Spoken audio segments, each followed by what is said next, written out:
Nicolas Kim Coppola. But you probably know him better as Nicolas Cage, the unbearably talented nephew. By adopting this stage name, Cage tried to cut ties with his famously influential uncle, the one who brought us The Godfather and Apocalypse Now. It's a common Hollywood move. Change your surname to dodge the ever-looming shadows of nepotism.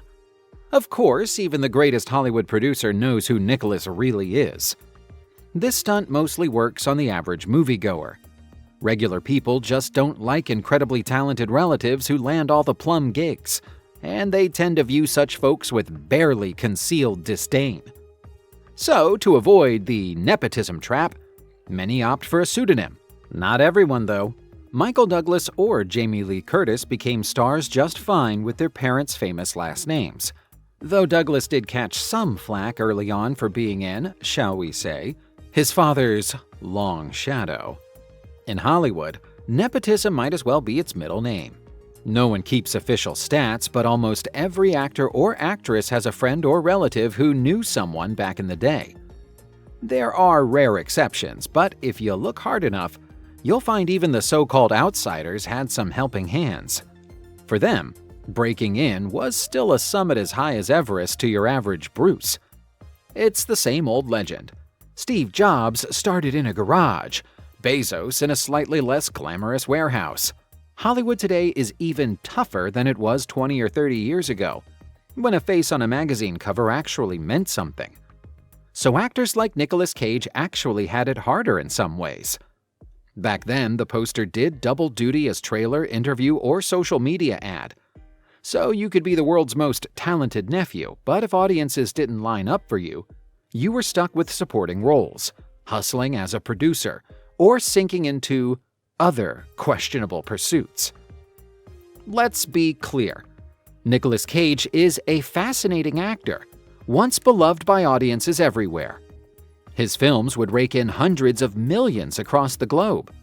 As soon as Cage signed on for a project, every true cinephile's calendar was marked. But the times and cinema changed, and Cage refused to do the same. When his movies stopped earning and it got tough to bankroll the mansions and private jets, instead of buckling down and choosing roles carefully, he started going for quantity over quality. The result? 5 to 7 Nicolas Cage movies a year, with quality dropping faster than an anvil out a window. Audiences understandably weren't thrilled, and Cage's career began its slow, awkward slide downhill. In fairness, the random B-movies Cage starred in weren't always the same random B-movies Bruce Willis churned out. Cage only worked the real bottom-of-the-barrel circuit a couple of times. So here we have it. The man weighed down by the unbearable burden of gigantic talent. Nicolas Cage, and his journey to Hollywood and back. Cage's career began at 17. He could have started earlier, but there's a theory. Transitioning from child roles to adult ones is tougher. Audiences can't unsee the kid in you. So, children of famous fathers often discover their acting talent in their 20s, when they're more believably adults, not aging former child stars. Cage's first role? Pretty much nobody saw it. A pilot episode for ABC called Best of Times. The network brass gave it the thumbs down, and the series never took off. Cage and Crispin Glover were supposed to be the leads. His second shot at stardom was Fast Times at Ridgemont High. There, young Nick had a third-tier role, although he was initially pegged for a bigger part. Blame the actor's age, 17 at the time, which meant he wasn't allowed to work nights or overtime. And in those wild days, that kind of thing really mattered. So they gave him a pat on the back and demoted him to the background, where, again, almost no one noticed him or his surname. In that film, he was still credited as Nicolas Coppola. The career wheels weren't quite turning, so in came the famous uncle to the rescue, casting his talented nephew in Rumblefish. Sure, there was a proper audition and Cage beat out hundreds of less talented hopefuls. The film tanked at the box office but later became something of a cult classic. Francis Ford Coppola, the director uncle, called it one of his 3 favorite films. Riding that wave, Cage landed a role in Martha Coolidge's Valley Girl, The budget? A shoestring $350,000, of which Cage pocketed a grand total of $5,000.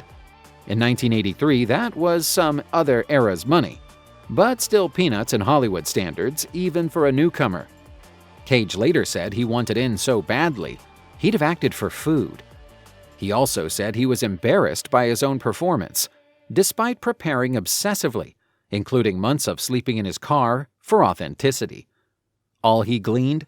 Sleeping in a car for 2 months is extremely uncomfortable. Fun fact, some scenes were shot in a strip club later owned by Johnny Depp. At the time, Depp wasn't the owner. He actually rented Cage's apartment.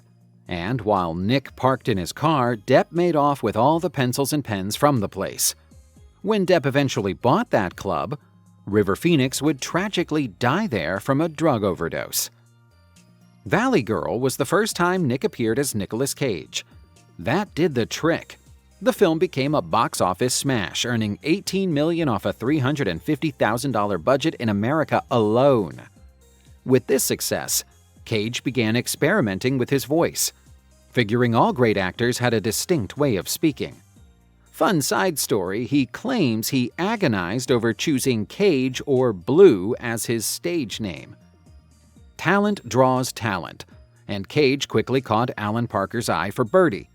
Once again, box office bomb now, cult status a few years later. Around then, Uncle Francis Ford cast him in The Cotton Club, but that wasn't much help. The club was one of the floppiest flops of the 80s. Luckily, Cage's part was small enough that he didn't catch too many rotten tomatoes. In '85, the lean streak continued. First with Sean Penn in Racing with the Moon, then the Canadian biopic The Boy in Blue. In '86, good old Uncle Francis Ford picked up the floundering Cage for a lead in Peggy Sue Got Married. That film proved to be Cage's breakthrough. Oscar and Golden Globe nominations, mostly for co-star Kathleen Turner. In the U.S. alone, the movie grossed $42 million on an $18 million budget. The most important twist? Cher took notice. In 1987, Cage auditioned for Moonstruck. The producer saw him and basically said, "Thanks, but never again." But Cher, impressed by Cage and Peggy Sue, threatened to quit unless her favorite talented nephew got the part. Cher, at the time, was box office gold, riding high on hits like Mask and Silkwood. The studio panicked into agreement. That film is credited with making Cage a household name. Moonstruck became one of the year's biggest hits, earning $123 million off a $15 million budget. From then on, Cage had no shortage of offers. He landed the lead in the Coen brothers' Raising Arizona, which not only put Cage but also the Coens themselves on the cinematic map. The late 80s gave Cage his own cult disaster, Vampire's Kiss, the birthplace of his many internet memes. No one understood just how ahead of his time Cage was, until much, much later. The early 90s, however, brought a cold snap, an epic losing streak that almost buried his career. In 1990, the action flick Firebirds flopped, followed by the art house Wild at Heart and Zandali. These were indie pictures that Cage hoped would finally earn him some critical love, maybe even an award.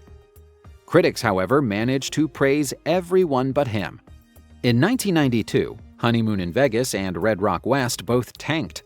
Cage's Uncle Francis Ford helped him get into the latter, not exactly a family secret. Cage feared his talent might be overlooked, but got the hookup anyway. The movie sat on a shelf for 2 years, then bombed theatrically. Amos and Andrew and Deadfall from '93? More flops. 1994 was more of the same. Early in the year came Guarding Tess, Cage's attempt to repeat Kevin Costner's bodyguard magic. Except with no Costner in sight, magic did not happen. Fun tidbit, Cage only did Guarding Tess because he turned down the leading role in Speed. Maybe he could have jumped to superstar status a little earlier. Or maybe Speed never would have existed, full stop. Mid-'94 brought It Could Happen to You, which did just okay, and in the USA received fairly vanilla reviews. The film's director, Andrew Bergman, actually ended his career a couple years later with the disaster Striptease. Late '94 brought a true sinker, Trapped in Paradise, one of those notorious problem productions. George Gallo, known for writing Midnight Run and Wise Guys, tried to reinvent himself as a director, flopped hard with 29th Street, but had a 2-film contract. On Trapped in Paradise, the studio buried him in red tape. So after a few weeks of shooting, he threw in the towel and told the actors to do whatever they wanted. He retreated to his trailer and spent the rest of the shoot in a vegetable-like state, which left Cage at the helm. Asking how much of the finished movie is actually Cage's work? According to John Lovitz, a co-star, most of it. Critics destroyed the result. It grossed $8 million on a $20 million budget. In early '95, Kiss of Death dropped the ball, a career killer by all measures. A remake of a classic, a mammoth $40 million budget, Razzie nominations, and a troubled shoot. Along with the simultaneously tanking Jade, it basically spelled the end for co-star David Caruso's Hollywood days. But not for Cage. And not just because of his Uncle Francis Forcefield. Right after Kiss of Death along came Leaving Las Vegas. Cage may have really worried about his career by this point. In interviews, he admitted that the flop of Trapped in Paradise threw him so far off kilter, he craved something extra dark. So his prep for the role was basically getting blackout drunk for months on end. He was playing a hopeless alcoholic, so, hey, method acting, right? John O'Brien, the author whose novel inspired the film, didn't live to see filming start. The whole thing almost got scrapped, but director Mike Figgis convinced the studio to go ahead in honor of O'Brien. So yeah, Cage's months-long benders weren't for nothing. Here's an odd detail. O'Brien's luxury watch was taken from his body after his death and given to Cage, who tries to pawn it in the film. Cage sold the $20,000 watch for $500, in the movie and in real life. Even back in '95, that was a tragedy. The film oozed that wild green grass energy of the era. The budget was so minuscule they couldn't even get proper street filming permits. So Elizabeth Shue and Cage were sent out on the Vegas streets, cameras rolling with zero permission. After a single take, they'd jump into a getaway car while cops chased them, eating the dust of American cinema as they fled the scene. Nowadays, you'd be in deep trouble for that. But back then, it was just another guerrilla film anecdote. There's another fun story. Cage and director Mike Figgis were promised $200,000 each in bonuses for the film. But thanks to tricky Hollywood accounting, the film was declared not profitable, despite grossing $49 million on a $4 million budget. The real math? The indie company behind it worked with an outside distributor, so 50% of ticket sales went to theaters by default, and another 25% got scooped up by MGM, leaving only about $12 million for the studio. On top of the $4 million spent on production, more went to marketing, which might have cost more than making the movie. So, technically, the studio might not have made a profit from the theatrical run. And as for home video, Cage probably got paid in lollipops. Still, no hard feelings. Everyone involved, the director, Elizabeth Shue, enjoyed a career boost. Until their next flops set things back a bit. But Cage truly lucked out. He won the Oscar for Best Actor. And thanks to that, landed a role in The Rock. If Arnold Schwarzenegger had accepted the part that later went to Sean Connery, Cage might not have even been in The Rock. Schwarzenegger himself calls passing on it one of his biggest career regrets. But, to be fair, the script he received was a mess of scribbles and side notes, so he couldn't make heads or tails of it. Cage got cast after much wrangling. Nobody thought of him as an action hero then. When word got out that critics were loving Leaving Las Vegas and that it was faring well in limited release, the studio softened. But Cage wasn't a done deal till after the Oscar. Producers got extremely lucky. After Schwarzenegger said no, the script landed with Sean Connery. who agreed to do the film on the condition that he got to work opposite Cage. Connery had loved Cage's performance in both Moonstruck and Birdie. When word got around that the studio wanted to replace Cage, Connery asked them not to, and so Cage remained. Later, during production, Connery also advocated for keeping Michael Bay on as director. The studio relented and thus spared Bay the axe. The script had multiple writers. One of them, Quentin Tarantino, peppered his draft with so much cursing that Cage objected, requesting euphemisms instead. For example, Cage insisted the script's crippled bastard be toned down to person with special needs. In a way, Cage was ahead of his time, but nobody noticed. With a $75 million budget, The Rock grossed $336 million and was, in fact, the top R-rated box office hit of 1996. Cage then knocked out two huge blockbusters in 1997. Face Off saw Schwarzenegger circle the project, originally meant for Michael Douglas and Harrison Ford, then for Schwarzenegger and Stallone. But in the end, it was Cage and John Travolta. Cage almost turned down the part. He didn't want to play a villain for most of the movie, until he was convinced his character was more anti-hero than full-on baddie. Throughout filming, Cage made several changes with the backing of director John Woo. Notoriously, he and Woo axed a sex scene with Gina Gershon, arguing that it added nothing. Face Off performed brilliantly, $245 million on an $80 million budget. For over 20 years, producers tried and failed to make a sequel, scheduling conflicts, scripts no one liked, and now, the usual rumors of remakes with other actors. The other 97 action hit? Con Air. Fun fact, Face Off and Con Air came out within 3 weeks of each other. For a while, two Nicolas Cage action movies sat side by side in the top 10, a phenomenon simply unimaginable today.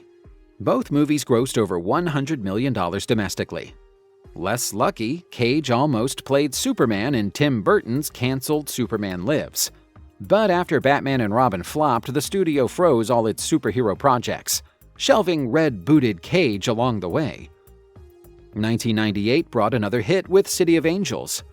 Producers initially wanted Johnny Depp, who by this time had moved out of Cage's apartment and earned his own stripes as a talented actor. But Cage landed the gig anyway. Rumor has it Depp stepped aside so Cage could do a non-action film. Or maybe producers just stopped returning his calls once Cage showed interest. The film's angel actors supposedly weren't allowed to blink on camera. Legend says Cage could go several minutes without blinking, a superpower most actors found excruciating. So he was thrilled when his character was finally allowed to let his eyelids do their thing. City of Angels grossed $198 million on a $50 million budget. Then Cage face-planted with Brian De Palma. He got a personal record payday, $16 million, and Will Smith, who also wanted in, asked for another $12 million. The studio balked at a $30 million actor bill and hired Gary Sinise instead, possibly to its own regret. The result?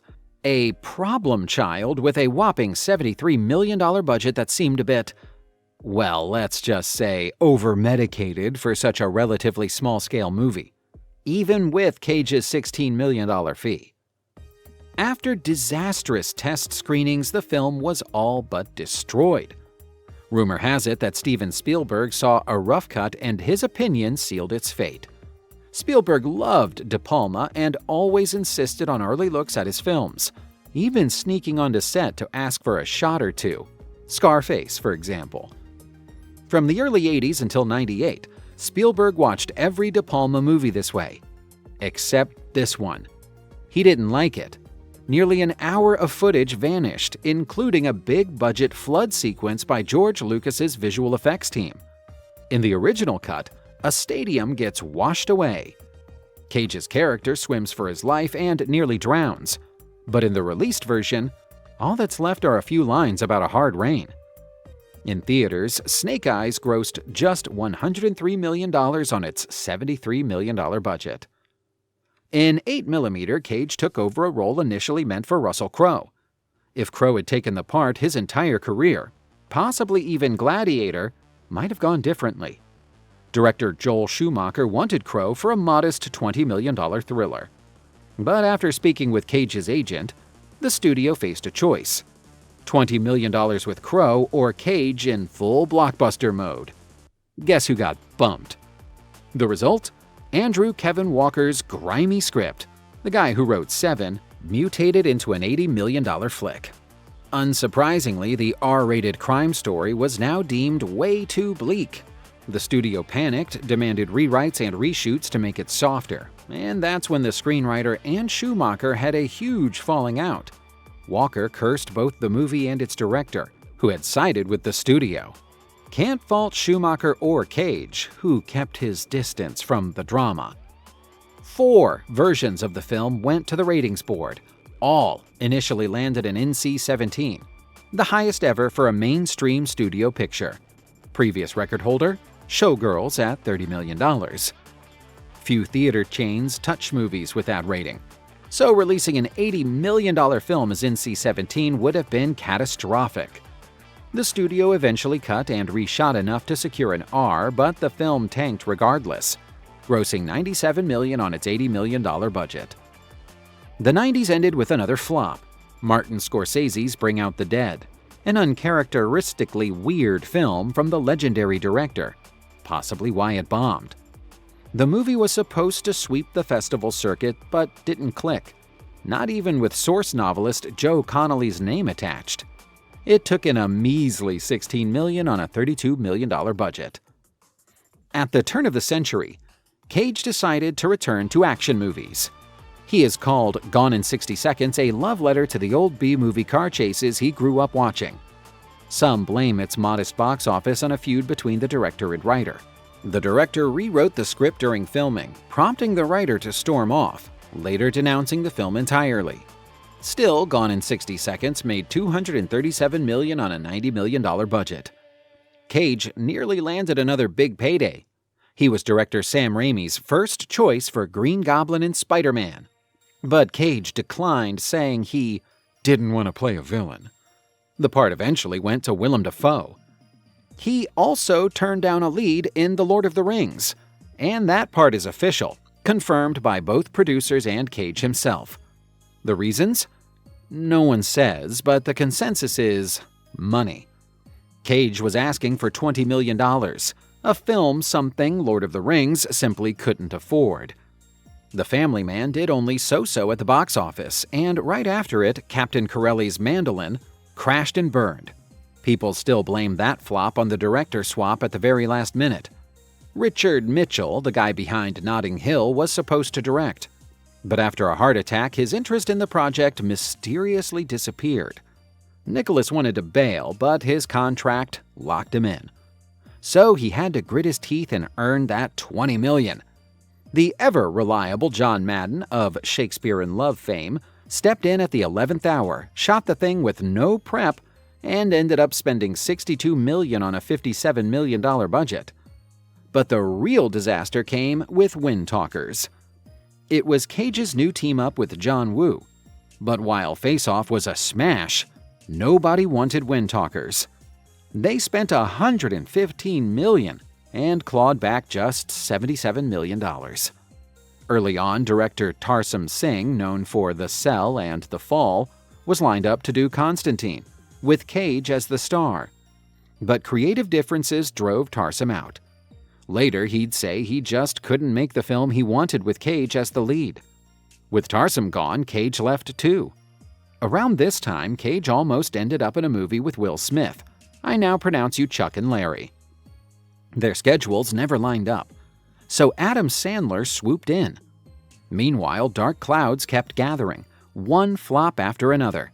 Adaptation, Matchstick Men, the hits just wouldn't come. Then National Treasure saved him from going under completely. The stars finally aligned for Nick. The first test screenings? An absolute mess. They hacked out 30 minutes in the edit, so the final film clocks just over 2 hours. The director claims his first cut was 4 hours long. All those weird plot holes and inexplicable scenes? Chalk them up to slicing half the movie out. You might wonder who in their right mind shoots a 4-hour blockbuster and what theater would ever show it. But hey, Hollywood and logic broke up years ago. Still, box office success came knocking. That film, plus the sequel, remains the only no-excuses success story for Cage post-2005. A third national treasure was in the works, but after his career hit the skids, no one dared risk it. By the 2010s, nobody wanted a sinking star to drag down a sure thing. Between National Treasure and its sequel, one flop after another dragged Cage down. The Weatherman, Lord of War, and The Wicker Man.